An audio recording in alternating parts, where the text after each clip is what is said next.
Melt like lemon drops away above the chimney tops.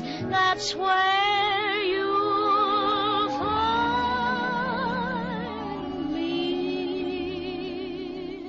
Somewhere over the rainbow, bluebirds fly. Birds fly over the rainbow. Why then, oh why can't I?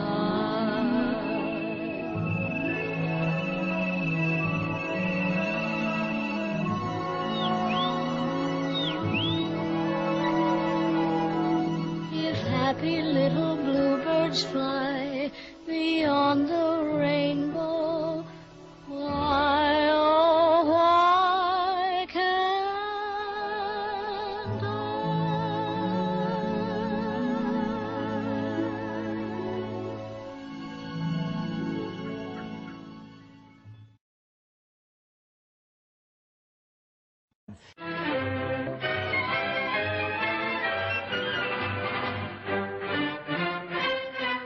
Alors, dans la même veine que le Werner Sombart, nous rééditons aujourd'hui un livre intéressant et jamais réédité et qui est très gênant parce que c'est écrit par le plus grand capitaliste, entrepreneur capitaliste industriel du monde moderne qui est Henry Ford.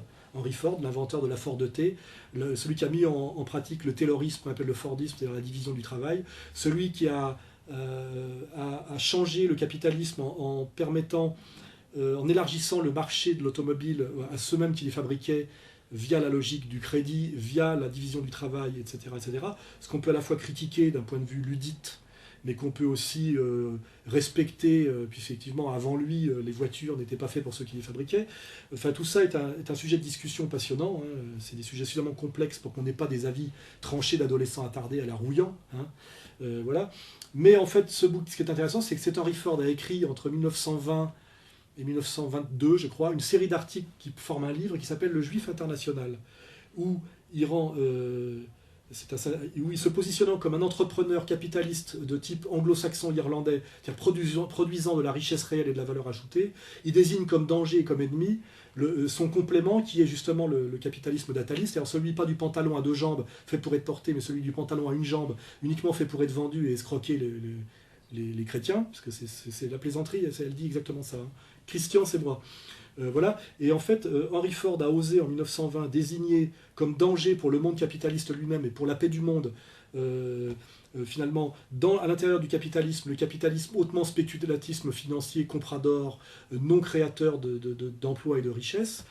Ça avait beau être le plus grand capitaliste du monde et le plus grand des plus grosses fortunes du monde, il a été soumis et sommé de s'excuser et il a renoncé à toute parole publique, je crois, dans les années 30, parce qu'effectivement, il a découvert que le système de crédit, c'est-à-dire la banque, était plus forte que lui, et qu'au-dessus effectivement du capitalisme entrepreneurial, il y avait le capitalisme bancaire de prêt et de dette, et que finalement, il n'a pas eu les moyens, lui, un des hommes les plus riches du monde, et le plus grand entrepreneur du monde, de, comment dirais-je, de garder ses idées, ce qui n'est pas mon cas.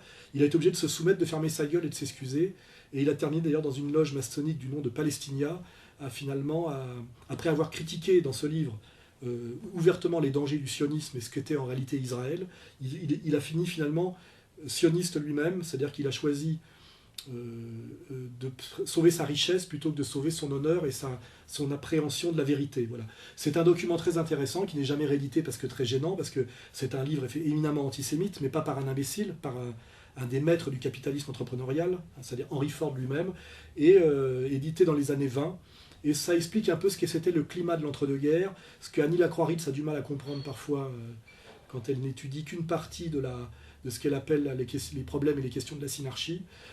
Et c'est un témoignage intéressant sur lequel je ne prends pas parti et que nous devions, nous, à Contre-Culture, de rendre accessible au public, puisque c'est le genre de livre qui n'est pas interdit, mais qui est systématiquement caché, occulté, pour que les citoyens, les gens qui s'intéressent au monde dans sa complexité, n'aient pas accès à certaines visions du monde, à certains argumentaires, et qu'ils soient soumis finalement, sans s'en rendre compte, à l'idéologie dominante, voilà, qui est toujours le monde amputé de la moitié de ses déterminants. Hein, voilà. Et ce livre vaut 15 € pour 255 pages. Livre passionnant, exactement comme, plus facile à lire que celui de Sombart, plus polémique, un peu moins profond bien sûr, parce que c'est Henry Ford qui l'écrit et pas un maître de la sociologie allemande. Mais voilà, vous pouvez aussi lire ces deux livres-là. Celui-là pour vous amuser parce que c'est plus polémique, et celui-là pour aller au fond des choses, et vous verrez qu'ils s'articulent et qu'ils sont cohérents et compatibles. Voilà. Ce qui veut dire que Henry Ford n'était pas un imbécile.